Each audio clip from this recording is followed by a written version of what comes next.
오늘도 주님 앞에 드려지는 우리의 예배가 하나님이 기뻐 받으시는 예배가 되게 도와주셨고 하나님의 온전한 영광 드리시는 귀한 예배가 될 수 있게 도와주셨며 부족한 종의 입술을 주관하셔서 오직 주님의 말씀으로 대언할 때 저의 생각 저의 방법 다 빼주시고 오직 하나님의 말씀으로만 전할 수 있도록 아버지 인도하여 주시옵소서. 모든 영광 주님 앞에 올려드리오며 예수 그리스도로 기도 올려옵나이다. 아멘. 우리 앞뒤 사랑 옆에 사랑 인사 한번 나눌까요? 사랑하고 축복합니다. 네, 사랑하고 축복합니다. 네, 사랑하고 축복합니다. 오늘은 누가복음 7장 2절에서 10절까지 말씀을 중심으로 감동받고 싶다면 감동을 주어라 라는 제목으로 같이 은혜를 나누고자 합니다. 여러분, 우리들은 흔히들 사랑받고 싶어 해요. 여기 있는 분들 중에서 난 사랑 좀 그만 좀 받았으면 좋겠어 하는 사람 없잖아요. 마찬가지로 누구나 다 감동받고 싶어 합니다. 여러분, 매일매일 삶에 감동이 된다면 얼마나 이 삶이 얼마나 즐겁고 행복하겠습니까? 여러분, 여러분들 모두가 그런 감동 안에 들어가시는 여러분들 모두 되시기 간절히 축원드립니다. 한 두 부부가 유럽으로 여행을 갔어요. 여러분, 유럽이라는 곳이 또 산 지역이 많다 보니까 또 그 산이 또 아름다운 또 경치도 많고 그래서 아내하고 남편하고 둘이 이제 여행을 가서 아내는 이제 산 아래쪽을 바라보면서 포즈를 취하고 남편은 아래서 그 아내를 찍기 위해서 이렇게 사진기를 들고 산 위를 바라보고 있는데 갑자기 이렇게 사진을 열심히 찍다가 남편이 갑자기 화들짝 놀라가지고 카메라를 던져놓고 막 산 아래로 내려갑니다. 아내는 갑자기 남편이 왜 그런가 해가지고 놀래가지고 무슨 일인가 해가지고 뒤를 보니까 저 위에서부터 곰이 한 마리가 막 쫓아 내려오는 거예요. 아무리 생각해도 이거는 내가 아무리 빨리 뛴다 해도 이 곰을 이길 수 없을 것 같아서 순간적으로 생각했던 거, 죽은 척하면 이 곰이 지나간다는 생각이 나가지고 바로 그 자리에 엎드려가지고 숨을 찾고 죽은 척을 했습니다.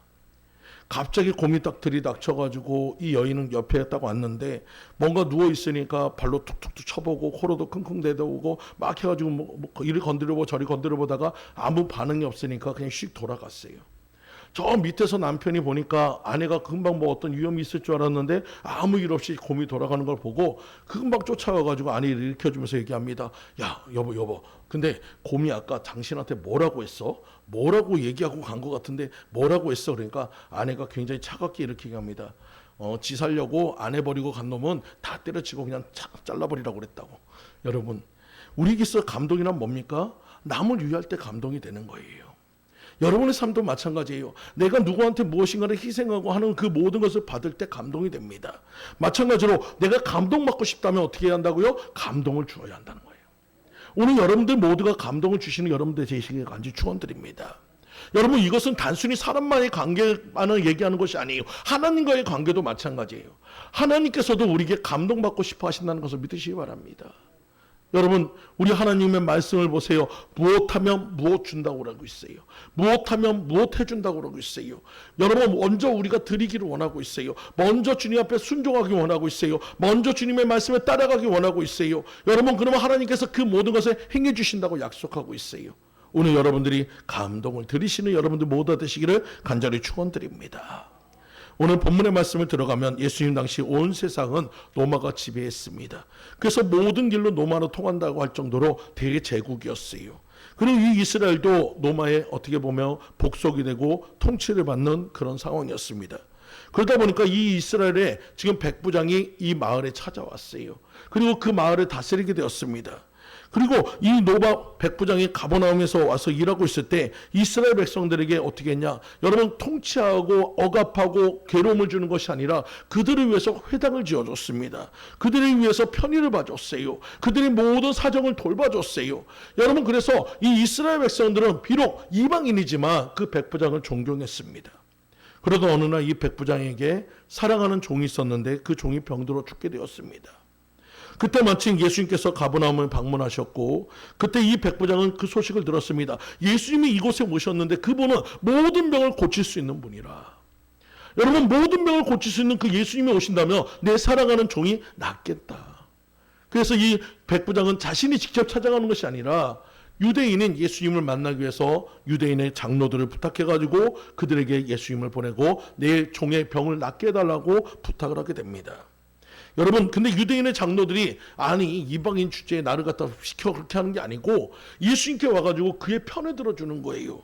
이 일하는 사람은 너무나도 합당합니다. 이 일하는 사람은 너무나도 바릅니다. 하나님, 아니 예수님, 이 사람은 꼭 도와줘야 할 사람입니다. 이 사람이 우리를 위해서 회당을 지어줬고 우리의 편을 들어줬고 우리의 편의를 봐줬고 우리의 모든 것들을 봐줬습니다. 그러니 이 사람은 꼭 도와줘야 합니다. 여러분, 다른 사람도 아닌 이방인을 위해서 이렇게 설득하는 그 장로들을 보면서 예수의 마음에 어떤 마음이 들었을까요? 야, 이런 사람이라면 내가 도와줘야겠다. 그리고 그곳을 갖다 향해서 올라갑니다. 근데 오늘 본문의 말씀에 보면 그 집이 그렇게 멀지 않았다고 얘기하고 있어요. 이스라엘 백성들과 같이 예수님이 올라가고 있을 때 이 백부장이 자신의 친구들을 보내서 예수님께 얘기합니다. 예수님, 내 집에 오는 것을 내가 감당하지 못하겠습니다. 예수님, 내 집에 들어오는 것을 감당하지 못하겠으니 예수님, 명령만 하시옵소서, 말씀만 하시옵소서. 그러면 내 종의 병이 낫겠나이다. 여러분, 그 믿음의 고백을 드렸다는 거예요. 여러분, 이 말씀을 통해서 예수님이 뭐라고 합니까? 지금까지 내가 이스라엘 중에서 이만한 믿음을 본 적이 없다. 여러분, 오늘 여러분들 그 예수님께서 그 백부장의 말 한마디에 큰 감동을 받았다는 거예요. 그리고 그 감동으로 인해서 어떤 역사가 있습니까? 백부장의 하인이 낫는 역사를 보여줬어요. 오늘 여러분들 또한 마찬가지입니다. 오늘 하나님의 감동시킴을 통해서 여러분의 모든 기도의 제목과 모든 것들이 응답받는 역사 있기를 간절히 축원드립니다. 그렇다면 백부장의 그 어떤 것이 예수님을 감동시켰을까요? 첫 번째로 그 백부장의 사랑이 감동이었습니다. 백부장의 사랑이 예수님을 감동시켰어요. 왜? 백부장은 사랑의 사람이었습니다. 그는 높은 자리에 앉았어요. 권위가 있어요. 능력이 있어요. 힘도 있어요. 모든 것을 갖다가 억압하고 통치할 수 있어요. 하지만 그는 그러지 않았다는 거예요. 여러분, 사랑은 뭡니까? 희생입니다. 사랑은 뭡니까? 주는 겁니다. 여러분, 그는 아낌없이 줄 수 있는 사람이었고, 그리고 모든 사람을 공동되게 사랑할 줄 아는 사람이었어요. 여러분, 그렇기 때문에 그를 갖다가 사랑의 사람이라고 얘기할 수 있는 겁니다. 여러분, 지금 이 사람이 누구를 위해서 지금 청구를 하고 있습니까? 자신의 사랑하는 아들, 자신의 사랑하는 가족, 자신의 사랑하는 아내를 위해서가 아니에요. 자신이 사랑하는 종을 위해서예요. 여러분, 당시 여러분 종은 어떤 성이냐? 거의 물건과 똑같습니다. 죽어도 상관이 없어요. 사고 파는 존재예요. 여러분, 그런 존재를 이 백부장은 사랑했다는 것입니다. 여러분, 신분의 격차가 커도 신분을 초월해서 그를 갖다가 인정해주고 사랑해줄 수 있는 사람, 그런 사람이 진정한 사랑의 사람인 것을 믿으시기 바랍니다. 여러분, 오늘 본문의 5절의 말씀을 보세요. 장로들은 이렇게 읽습니다. 저가 우리 민족을 사랑하고 또한 우리를 위하여 회당을 지었나이다. 여러분, 이스라엘 백성들이 웬만해서 여러분 이런 얘기를 할 수가 없어요. 왜? 자신들을 통치하는 그 사람들, 어떻게 보면 자신의 나라를 억제하는 사람인데 그렇게 좋게 얘기할 수가 없어요. 근데 그가 그만큼 많은 것을 베풀었다는 거예요. 그만큼 많은 것을 행했다는 거예요. 여러분, 그렇기 때문에 그를 인정할 수 있었다는 것을 믿으시기 바랍니다. 여러분, 현대인들의 사랑은 여러분 감동받기를 원해요. 또 감동 스토리 너무나도 좋아합니다. 사랑의 감동 이야기를 들으면 누구나 다 기뻐합니다. 여러분, 한번 여러분들이 한번 이런 생각을 해보세요. 저도 어렸을 때 이렇게 해가지고 그 난로 위에다가 그 주전자를 넣은 적이 있어요. 근데 여러분, 주전자가 턱턱턱턱 거립니다. 좀 시끄러워요. 수업 시간에 되면 방해도 돼요. 근데 여러분, 예전에는 이것도 덜컥덜컥 하는 소리가 그렇게 많이 더 심하게 났어요. 근데 이 주전자에 보면 신기하게도 가운데 구멍이 뻥 뚫려 있습니다. 여러분, 이것은 그냥 만들어진 것이 아니고 어떤 그 간호사가 환자가 밤에 잠을 자야 하는데 밤새도록 이 주전자가 턱턱턱턱 그러면서 소리가 나니까 예민한 환자들이 잠을 못 자니까 그것을 갖다 어떻게 하면 이 환자들이 잠잘 수 있을까, 그 고민하다가 그 주전자의 뚜껑에 구멍을 뚫었다는 거예요. 그러고 나니까 이것이 울림이 적어졌고 그로 인해서 환자들이 잠을 잘 수 있었다는 거예요. 여러분, 결국 사랑하는 마음에서 나온 발명품이라는 것을 믿으시기 바랍니다. 단순한 작은 구멍이지만 그것으로 인해서 누군가에게는 힘이 되고 누군가에게는 위로가 되고 누군가에게는 그 모든 것의 치료가 되었다는 것을 믿으시기 바라요. 여러분, 또 일본에 있는 환자에게 그 물을 먹이던 간호사가 당시에는 빨대가 길어가지고 누워있는 환자가 먹으면 항상 목구멍이나 천장을 갖다 찌릅니다. 그래서 환자가 너무나도 고통스러워하기 때문에 그 간호사가 뭘 했냐, 이 빨대를 구부리는 것을 했어요. 그 구부리는 그 빨대로 인해 가지고 환자가 편안하게 물을 먹게 했습니다. 여러분, 모든 발명품에는 그 사람을 생각하는 편의의 마음이 있었다는 거예요. 오늘 우리들도 마찬가지입니다. 우리 하나님도 마찬가지입니다. 오늘 여러분을 향해서 끊임없이 사랑의 모든 것을 주시는 하나님께서 여러분의 편의와 모든 것들을 봐주시는 것을 믿으시기 바랍니다. 주님께서 여러분을 향해서 얘기합니다. 무엇을 먹을까, 무엇을 입을까, 무엇을 마실까 걱정하지 말래요. 염려하지 말래요. 너는 먼저 그의 나라와 그의 의를 구하며 나머지는 내가 너를 채워준다고 약속하고 있어요. 여러분, 우리가 근심하고 걱정하는 것이 누구를 위한 것입니까? 내 것을 위한 거예요. 내 필요를 구하는 거예요. 내 삶의 모든 것이 무엇인가 좀 편안해지고 싶어서 구하는 거예요. 하지만 하나님은 뭐라고 합니까? 그것이 아니라 먼저 그의 나라와 그의 의를 구할 때 나머지 필요는 자연스럽게 채워진다고 약속하고 있어요. 먼저 그의 나라와 그 의를 구하는 것은 뭡니까? 하나님의 뜻을 구하는 것이고 하나님의 마음을 시원케 하는 것이고 하나님의 나라를 이루는 것이고 하나님의 영광을 드러내는 것입니다. 오늘 여러분께 그렇게 할 때, 하나님께 감동되게 할 때 하나님이 그 모든 것을 채워주실 것을 믿으시기 바랍니다. 여러분, 우리가 간단하게 생각해 볼까요? 우리 어머니들 요리할 때 어떻게 합니까? 대충 내가 먹고 싶은 거 그냥 대충 만들어서 먹습니까? 아니잖아요. 가족을 생각하면서 최대한 정성껏 만듭니다. 여러분, 가족을 생각하면서 최대한 정성껏 그 모든 것을 짜고 그 모든 것을 대접합니다. 여러분, 근데 참 신기한 거는 어머니들 보면은 그 요리 프로그램에 나와가지고 막 계량을 하고 막 물을 재고 막 그렇게 안 하고 그냥 대충 다 집어넣는 맛이 있어요. 왜 그럴까요? 여러분, 그것에 그냥 담겨져 있는 것이 대충이 아니고 그것에 사랑의 마음이 담겨져 있으니까 정성이 들어가니까 맛있어진다는 거예요. 우리 하나님도 마찬가지입니다. 우리의 필요를 위해서, 우리의 모든 것을 위해서 아낌없이 주시는 분이 하나님이신 것을 믿으시기 바랍니다. 여러분, 오늘 이 가버나움에 있었던 이 백부장이 자신의 그 종을 사랑했듯이 우리 하나님도 우리를 사랑하셨다는 것을 믿으시기 바랍니다. 그 종이 아픈 것 때문에 이 백부장은 잠을 못 자면서 고통스럽게 해서 그 종을 위해서 기도하면서 그렇게 나왔을 거예요. 어떻게 보면 예수님도 잘 모르는 그 백부장이 예수님께 그렇게 부탁했을 때는 얼마나 그가 그 종을 사랑했는지를 보여주고 있어요. 여러분, 마찬가지로 예수님도, 우리 하나님도 마찬가지란 거예요. 오늘 우리를 위해서 너무나도 사랑하기 때문에 자신의 육신을 갖다 가지고 이 땅에 오셔서 십자가에 죽으시기까지 우리를 사랑하셨다는 것을 믿으시기 바랍니다. 여러분, 이것이 바로 우리의 사랑 이야기고 감동의 스토리예요. 세상에 그 어떤 감동의 스토리가 원수를 위해서 자신의 아들을 내어주고 그 원수의 손에 죽임을 통해서 그 원수의 모든 죄를 사해준다는 이야기는 없습니다. 오직 성경, 오직 예수 그리스도만이 하실 수 있는 일이었다는 것을 믿으시기 바라요. 오늘 우리는 이미 하나님께 감동을 받았어요. 우린 그 사랑을 얻었어요. 이제는 우리가 그것을 갚아줘야 할 것을 믿으시기 바랍니다. 그것을 보여줘야 할 것을 믿으시기 바랍니다. 그것을 나타내시는 여러분들 모두 되시기를 간절히 축원드립니다. 두 번째로 믿음이 감동이었습니다. 백부장 이야기의 믿음 이야기입니다. 여러분, 믿음으로 예수님을 감동시킨 이야기입니다. 너무나도 신기하게도 예수님이 큰 믿음이라고 선포했던 사람은 딱 두 사람입니다. 오늘 본문에 나오는 가버나움에 있는 이 백부장하고 여러분 가나안 여인이었어요. 귀신 들렸던 딸을 갖고 있었던 가나안 여인, 그 여인이 예수께 무시당하고 멸시당했지만 끝까지 예수님 앞에 붙잡히면서 내가 그 부스러기 은혜라도 받겠다고 하는 그 마음 때문에 예수께서 큰 믿음이라고 인정받았어요. 오늘 본문의 말씀에서도 그 백부장이 인정받았던 말씀의 대목이 뭡니까? 주여 말씀만 하시옵소서. 여러분, 그곳에 가서 기도를 해주고 안수를 해주고 뭘 해주는 것이 아니라 주님 그냥 명령만 하세요. 말씀만 하세요. 그러면 낫겠나이다. 여러분, 오늘 모든 역사는 주님의 말씀 속에서 다 이루어집니다.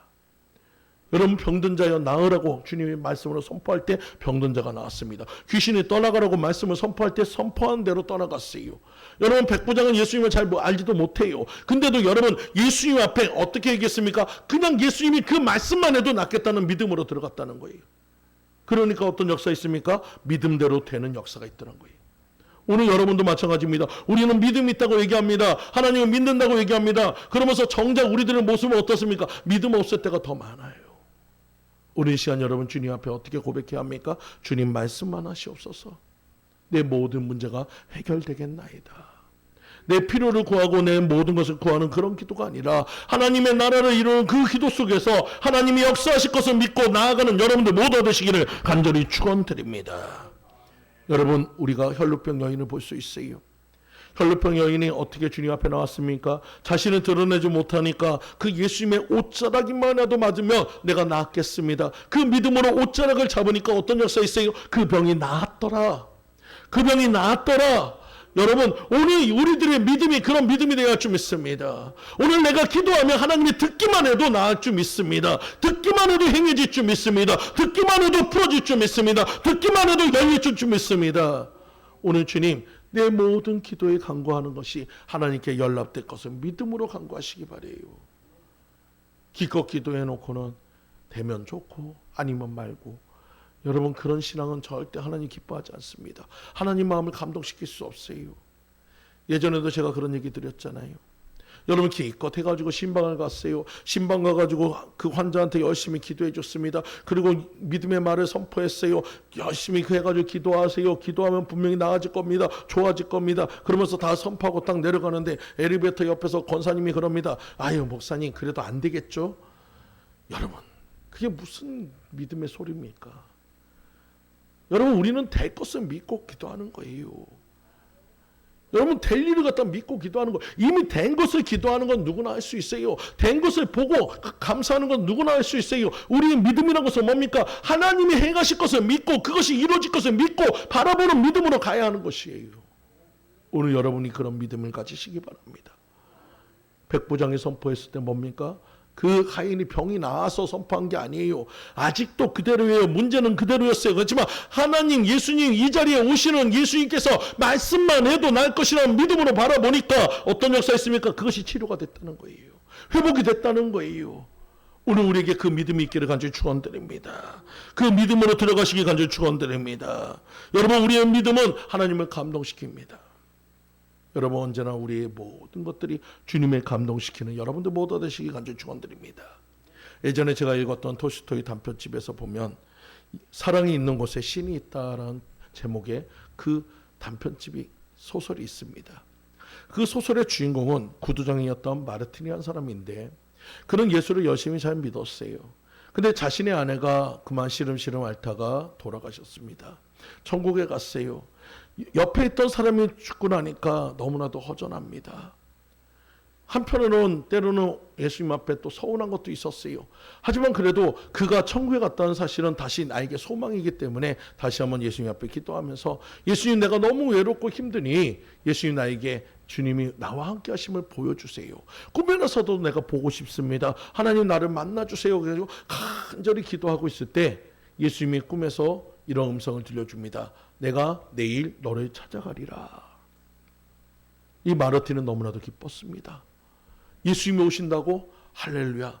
내일 주님이 오신다고? 그럼 준비할 게 많잖아요. 음식도 준비해야죠. 난로에 땔감도 많이 넣어가지고 따뜻하게 해야죠. 거기가 너시하니까 얼마나 춥습니까? 그래서 난로도 따뜻하고, 그리고 예수님 오시면 또 해가지고 몸 녹일 수 있는 담요도 준비하고, 그런 모든 것들을 다 준비하고 아침부터 이제 기다리기 시작했습니다. 예수님이 언제나 오시려나. 근데 예수님이 아침 시간이 다 지나고 10시가 다 넘어가도록 예수님이 오질 않아요.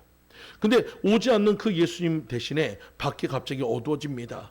왜냐하면 이 구두방이 약간 반지하라서 밖으로 향한 창문이 옆에 있는데 그 창문 옆으로 누군가가 왔다 갔다 하는 모습이 보여요. 그리고 소리가 들립니다. 쓱쓱쓱쓱 하는 소리가 들려요. 그래서 뭔 일인가 해서 밖에 나갔더니 한 청소부가 열심히 빗질을 하고 있어요. 그 겨울에 눈을 쓰고 있습니다. 근데 그의 손에는 장갑이 없어가지고 몇 번 한 다음에 세워놓고 손을 갖다 호호 불면서 또 쓸고 또 호호 불고 하는 모습을 봤습니다. 근데 그 모습을 보지 않았으면 모를까 봤는데, 그가 그 마음속에 뭐가 있습니까? 야, 저 사람 저렇게 다 손이 시려운데 이 추운 겨울에 힘들겠다. 그러다 갑자기 자기가 생각이 났어요. 예수님을 위해서 자기가 특별히 준비했던 장갑이 생각이 났습니다. 야, 그래, 저 사람한테 그걸 주려도 예수님이 나한테 뭐라 하지 않을 거야. 그래서 그 장갑을 챙겨와가지고 그 청소부한테 주면서 이 장갑을 끼세요 그랬더니, 아니, 이 귀한 걸 어떻게 하냐고. 아니요, 이거는 다 예수님이 주라고 하신 마음이기 때문에 드려도 됐습니다. 공짜로 쓰세요. 그분이 너무나도 감사하다고 몇 번씩 일하고 그냥 해가지고 그렇게 헤어졌습니다. 드디어 이제 점심때가 다 지나갈 정도 되는데 아직도 예수님이 오시지 않아요. 왜 예수님이 오시지 않을까 걱정하고 있는데 또 그 창문이 어두워집니다. 이번에 또 누가 왔는가 해가지고 밖에 나가봤더니 한 배신가 이렇게 산만한 임산부가 그 처마에서 눈을 피해서 몸을 갖다 덜덜덜 떨면서 있는 모습을 봤어요.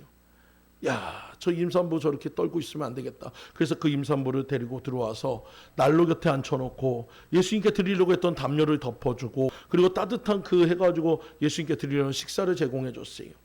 임산부는 그걸 먹으면서 몸의 추위를 좀 잊어가고 조금 이제 따뜻해지니까 일어나서 나가려고 할 때 이 마르틴이 얘기했습니다. 그 담요를 가지고 가세요. 그 담요는 예수님이 선물로 주신 겁니다. 그래서 너무 고맙게 생각하면서 담요를 덮고 그 여자분이 나갔습니다. 드디어 이제 저녁이 거의 다 돼갑니다. 조금 있으면 이제 날이 어두워질 상황이에요. 그래도 예수님이 오지 않아요. 오늘 못 오시는 건가? 무슨 일이 있는가? 걱정하고 있는데 갑자기 밖에 시끌시끌합니다. 무슨 일인가 또 밖에 나갔더니 왜 할머니가 어린 아이의 손을 붙잡고 막 뭐라고 하고 있는 거예요. 그래서 가만히 보니까 아이의 손에 사과가 하나 있었고 할머니 옆에는 사과 바구니가 있습니다. 그 할머니가 하는 얘기가 이 아이가 사과를 훔쳤다는 거예요. 그래서 이 아이를 갖다 지금 경찰서에 데려가야겠다는 거예요. 그것 때문에 아이는 그때 안 가겠다고 울고 있고 할머니는 억지로 끌고 가고 있고 그것 때문에 사람들이 둘러보고 있습니다. 근데 그 모습을 보니까 갑자기 너무나도 마음이 아파요. 저 아이가 얼마나 사과가 먹고 싶었으면 저것을 갖다 훔쳤을까. 그래서 그 할머니한테 얘기했습니다. 내가 그 바구니를 주세요. 사과 바구니 주세요. 제가 그걸 다 사겠습니다. 그리고 그 사과값을 치르고 아이한테 그 사과를 다시 바구니 주면서 얘야, 아무리 배가 고파도 도둑질은 나쁜 것이란다. 이 사과를 줄 테니까 이 사과를 먹고 다음에 배가 고프면 언제든지 내 집을 찾아와라. 내가 너를 위해서 맛있는 걸 주겠다. 그리고 아이와 할머니도 다 돌아갔어요. 이제는 오신다는 예수님은 한 번도 오지 않고 늦은 밤이 되었습니다. 조금 실망한 마음으로 그냥 이렇게 지쳐서 잠이 들었을 때 그때 예수님이 찾아오셨어요. 그리고 이 마르틴을 향해서 얘기합니다. 오늘 너에게 대접을 너무나 잘 받았다. 마르틴이 얘기합니다. 아니 예수님 오시지 않았잖아요. 안 오셨는데 제가 뭘 대접했습니까? 아니 나는 너가 나를 위해서 그 모든 것을 따뜻하게 해줬고 네가 나에게 맛있는 것을 주었고 그리고 내 모든 죗값을 그 모든 값을 대신 치러줬지 않느냐. 가만히 생각해 보니까 청소부한테 장갑을 주었고 그 임산부한테 따뜻한 것을 먹여줬고 그리고 아이의 그 모든 값을 대신해 준 그 모든 것들이 예수님이었다고 얘기하는 거예요. 여러분 그 이야기는 뭡니까? 예수님은 멀리 있지 않아요. 천국에 있지 않아요. 우리 주변에 계셔요. 바로 우리 이웃 속에 예수님이 계시다는 거예요. 예전에 유명한 화가의 그림 속에 노숙자들이 쭉 서가지고 밥을 갖다 타기 위해서 서 있습니다. 모두가 가슴 한편에다 식판을 들고 있어요. 근데 참 신기하게도 중간에 예수님이 식판을 들고 거기 같이 서 있는 거예요. 여러분 그 의미는 뭡니까? 우리가 외면하고 있는 그 이웃들 속에 예수님은 항상 그 자리에 같이 계고 그곳에 있는 그들을 갖다 대접하는 것이 예수님을 대접하는 것인 것을 믿으시기 바랍니다. 여러분 우리들 모두가 주님 앞에 믿음을 드린다는 것은 다른 것이 아니에요. 말씀대로 살아가는 것이에요. 여러분 믿음을 드린다는 것은 다른 것이 아니에요. 내가 그냥 믿음이 있다고 높은 척 교만한 척 하는 것이 아니고 여러분 내가 말씀대로 순종하며 사는 것이 진정한 믿음인 것을 믿으시기 바랍니다. 주님은 뭐라고 했습니까? 하나님을 사랑하라고 했지만 또 내 이웃도 사랑하라고 했어요. 내 이웃을 사랑하는 것이 믿음의 실천이요. 내 이웃을 위해서 그 모든 아픔을 돌보는 것이 하나님의 사랑의 실천인 것을 믿으시기 바랍니다. 예전에 극동방송에서 이런 이야기를 들은 적이 있습니다. 미국 유학을 하면서 박사학위까지 받았던 그 아들이 있습니다. 아버지에겐 최고의 자랑이었어요. 월 1,000만 원 이상을 받는 카이스트에 취직을 했고 그가 35세까지 봉사를 했습니다. 근데 어느 날 35세가 딱 지난 다음 36세 되는 그 해에 아버지에게 찾아서 이런 얘기합니다. 아버지, 저는 이제 더 이상 이 모든 것을 내려놓고 해외로 선교사로 떠나겠습니다. 아버지 입장에서 청천벽력 같아요. 아니 이대로 가면은 교수도 할 수 있고 앞으로 승진과 모든 길이 다 보장되어 있는데 왜 그걸 놓고 굳이 그 어려운 선교사를 가겠다는 거냐. 물론 그분도 믿는 사람인데 여러분 자식의 그 앞날을 생각하니까 그렇게 얘기할 수밖에 없어요. 근데 그 아버지의 이야기가 틀린 건 아니에요. 이성적인 얘기고 합리적인 얘기예요. 근데 그 아들은 이렇게 얘기합니다. 아버지, 저를 위해서 35년을 썼습니다. 나머지 30년은 저는 주님을 위해서 쓰겠습니다. 그리고 그는 선교사로 갔어요. 여러분, 우리의 믿음은 이런 믿음이 되어야 할 줄 믿습니다. 우리가 주님을 위해서 드리고 주님을 위해서 일하면 하나님이 우리의 일을 해주십니다. 우리의 것을 책임져 주십니다. 오늘 여러분들이 믿음으로 하나님을 감동시키시는 여러분들 모두 되시기를 간절히 축원드립니다. 세 번째로 그 백부장의 겸손이 감동이었습니다. 여러분, 백부장의 겸손이 돋보이는 말씀을 6절에서 8절까지 말씀입니다. 보십시오. 주여 수고하지 마시옵소서. 내 집에 들어오심을 나는 감당치 못하겠나이다. 그러므로 내가 주께 나아가기도 감당치 못할 줄을 알았나이다. 말씀만 하사 내 하인은 낫게 하소서. 저도 남의 수하에 든 사람이요 제 아래에도 군병이 있으니 이더러 가라 하면 가고 저더러 오라 하면 오고 제 종더러 이것을 하라 하면 하나이다. 여러분, 수고하지 말라고 얘기하고 있어요. 어려워하지 말라고 얘기하고 있어요. 그러면서 여러분 무엇을 비유됩니까? 내가 군인입니다. 군인도 명령대로 살고 명령에 죽습니다. 마찬가지로 예수님의 말씀하면 내가 군인으로서 그 모든 것을 받겠다는 거예요. 여러분, 지금 백부장은 어떤 위치입니까? 예수님보다 높은 위치에 있어요. 근데도 이 백부장은 뭐라고 합니까? 예수님이 나의 상관이라고 얘기하고 있는 거예요. 예수님이 나의 주인이라고 얘기하고 있는 거예요. 여러분, 이것이 바로 겸손이에요. 낮을 때 할 수 있는 것이 겸손이 아니라 높을 때 할 수 있는 것이 겸손인 거예요. 여러분, 오늘 이 시간 여러분들 모두가 겸손한 자가 되시기 간절히 축원드립니다. 우리가 하나님 앞에 겸손으로 들어갈 때 하나님이 감동하면 여러분의 모든 것들을 풀어주실 것을 믿으시기 바랍니다. 예전에 제가 집회를 다닐 때 한 남자 그 성도님이 이런 얘기합니다. 그분이 믿음이 별로 없어요. 근데 아내가 11조 드린 것 때문에 열이 받아가지고 저를 찾아왔더라고요. 그래가지고 저한테 따집니다. 아니, 이 11조라는 거, 이거는 사실상 이 아내가 번 것도 아니고 내가 열심히 가게를 하고 내가 열심히 노력해가지고 번 돈은 건데 그것을 왜 아내가 나한테 그 해가지고 상의도 안 하고 하나님 앞에 드리냐고. 이거는 내가 그냥 그 해가지고 내 마음에 감동이 되면 감사만 드리면 될 것이지 꼭 11조까지 드려야 하냐고 저한테 따지더라고요. 그때 제가 이렇게 해가지고 가만히 주님 앞에 생각하면서 하나님 저의 입술에 지혜를 주세요라고 기도했어요. 그때 하나님께서 저에게 이런 지혜를 주었습니다. 그분이 어떤 가게를 하냐면 야채 가게를 합니다. 여러분, 야채 가게를 하시는데 그 사장님한테 그런 얘기 했어요. 사장님, 야채 가게를 운영하시고 열심히 새벽부터 나르시고 새벽부터 일하시고 밤늦게까지 일하고 그래서 수입을 얻는 거 참 중요합니다.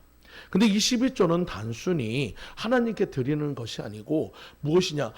사장님, 만약에 그 야채가 어디서 옵니까? 농산물에서 오시고 그런 모든 것이 오잖아요. 하늘의 날씨와 모든 것들이 잘 돼야 야채도 좋아지고 야채도 모든 것이 좋아집니다. 근데 만약에 그 날씨가 엉망이 된다면 야채를 얻을 수 없잖아요. 그러면 사장님 가게도 망합니다. 그리고 사장님이 열심히 돈을 벌었어도 그것에 도둑이 든다면 한순간에 다 모든 것이 없어지고 그것에 불이 난다면 한순간에 다 사라집니다. 어떻게 보면 11조라는 것은 사장님이 생활할 수 있도록 지켜주시고 보호해 주신 그 값이라고 보시는 것이 맞습니다. 여러분, 우리 11조의 개념은 그렇게 생각하세요. 우리는 단순히 그냥 해가지고 세금 낸다 생각하는데 그것이 아니에요. 하나님이 지켜주셨고 하나님이 보호해 주시지 않는다면 내 것은 아무것도 없습니다. 여러분, 이번에 여러분도 너무나도 잘 알고 있는 사건이 있었잖아요. 나도 모르게 여러분 소액 결제를 해가지고 수없이 많은 돈이 빠져나가도 어떻게 할 수 없는 방법이 있었잖아요. 방법이 없었잖아요. 여러분, 그것처럼 하나님이 지켜주셔야 우리의 모든 것들이 안전해질 수 있음을 믿으시기 바랍니다. 여러분, 경비업체에서 경비해주고 나서 돈을 받아가잖아요. 똑같아요. 하나님이 여러분의 삶의 모든 것들을 지켜주고 있는데 그것에서 다만 전부가 아니라 10의 1조만 받기를 원하신다는 거예요. 여러분, 그것이 비쌉니까? 그것이 많습니까? 아니란 것을 믿으시기 바랍니다. 오늘 여러분, 예수님은 겸손의 삶을 살기 원해요. 그 겸손의 삶은 겸손의 덩어리입니다. 바울은 빌립보 교회에서 이렇게 얘기했습니다. 너희 안에 이 마음을 품으나 고 그리스도 예수의 마음이 그런 근본 하나님의 본체시나 하나님과 동등됨을 취할 것을 여기지 아니시고 오히려 자기를 비하 종의 형체를 가져 사람들과 같이 되었고 사람의 모양으로 나타내심에 자기를 낮추시고 죽기까지 복종하셨으니 그 십자가에 죽으심이라. 여러분, 바울의 이야기를 통해서 우리는 뭘 알 수 있습니까? 하나님이 이 땅에 오실 때 세 가지로 바꿨어요. 하나님이 사람이 되었고 사람이 종이 되었고 그리고 종이 십자가에서 죽었습니다. 여러분, 그 일을 통해서 누가 가장 혜택을 받았습니까? 바로 저와 여러분들이 그 혜택을 누리고 있음을 믿으시기 바라요. 여러분, 겸손의 왕이셨던 주님이십니다. 제자의 발을 씻기같이 낮추셨던 분이셔요. 여러분, 그분을 위해서 우리가 아낌없이 드릴 수 있는 것 또한 여러분 은혜인 것을 믿으시기 바랍니다. 오늘 여러분, 여러분의 삶의 모든 것들이 주님의 은혜인 것을 믿으시기 바라요. 백부장처럼 주님이 나의 영원한 주인이십니다. 주님이 나의 영원한 상관이십니다. 그런 고백은 드릴 수 없어도 날마다 주님 앞에 감사하시는 여러분들 모두 되시기를 간절히 축원드립니다. 여러분, 탈무드에 보면은 재밌는 이야기가 하나 있어요. 거미줄에 관한 이야기가 있습니다. 하나님께서 어느 날 지옥에서 다른 죄인과 함께 고통당하는 한 사나이의 울부짖음 소리를 들었어요. 그는 이전에 살인, 강도, 방화 등 온갖 나쁜 짓을 다 한 사람입니다. 어떻게 보면 구원받은 것이 한 톨도 없는 사람이에요. 근데 그가 원체 너무나도 크게 부르짖고 있으니 하나님의 마음에도 뭔가 그것이 왔어요. 그래서 그러면 얘를 구원할 수 있는 방법이 없을까? 그래가지고 뭐 이렇게 잘한 일이 있는가 다 찾아봤더니 진짜 잘한 게 하나도 없어요. 근데 그나마도 마지막에 보니까 딱 하나, 지나가다가 거미를 갖다 밟아 죽이려고 하다가 뭔 생각인지 그때 거미를 한번 살려준 그 기록이 하나 남아있으면, 야, 그래, 이거라도 하자. 그래서 살짝이 그 지옥으로 갖다 거미를 갖다 해가지고 내려보냈습니다. 거미줄이 쭉 해가지고 내려와가지고 지옥까지 떨어졌어요. 막 울부짖던 사람 앞에서 갑자기 뭐가 번쩍하니까 뭔가 봤더니 얇디 얇은 거미줄이 내려와 있어요. 하늘을 보니까 하늘에서부터 내려있는 그 거미줄을 보고, 야, 이거라면 자기가 올라갈 수 있겠다. 거기에 열심히 매달려서 그 거미줄을 타고 막 올라갑니다. 한참을 올라가는데 갑자기 뭔가 거미줄이 무겁고 뭔가 당겨지는 느낌이 있는 거예요. 아래를 보니까 자기가 올라가는 모습을 보고 수없이 많은 사람들이 모여가지고 그것에 그 거미줄에 매달려서 올라간다고 열심히 하고 있는 거예요. 그 모습을 보고 이 사람은 이런 생각을 했습니다. 야, 나 하나도 감당이 안 됐잖아. 이 얇은 거미줄에 저렇게 많이 매달리면 가다가 끊어질 거야. 그러면 어떻게 해요? 이 사람들 떨궈야겠다 생각해 막 발로 차고 온갖 해가지고 그 사람들 밀어내고 막 난리가 났어요. 욕설이 터져나오고 막 서로 간에 막 아우성이 터져나옵니다. 하나님이 다 보시고는 한탄을 하시면서 그 거미줄을 끊어버렸어요. 여러분, 이 거미줄에 끊어지고 그 생겨나는 것은 누구의 주관입니까? 하나님의 주관이에요. 여러분, 사람의 일이 아니란 것이에요. 오늘 여러분들도 마찬가지입니다. 오늘 여러분의 삶에도 모든 것들로 하나님의 은혜가 있어야 모든 것을 행할 수 있음을 믿으시기 바랍니다. 여러분, 내가 내 힘으로 가는 것처럼 보여도 아니요, 하나님의 은혜이기 때문에 우리가 갈 수 있음을 믿으시기 바랍니다. 그럼 우리는 주님 앞에 어떻게 고백합니까? 나의 나된 것은 다 하나님의 은혜입니다. 여러분, 내가 이곳까지 올 수 있었던 것도 다 하나님의 은혜임을 고백해야 합니다. 우리 것을 자랑할 것이 없어요. 우리 것을 높일 것이 없어요. 우리 것을 드러낼 것이 없어요. 오직 하나님의 은혜밖에 없음을 믿으시기 바랍니다.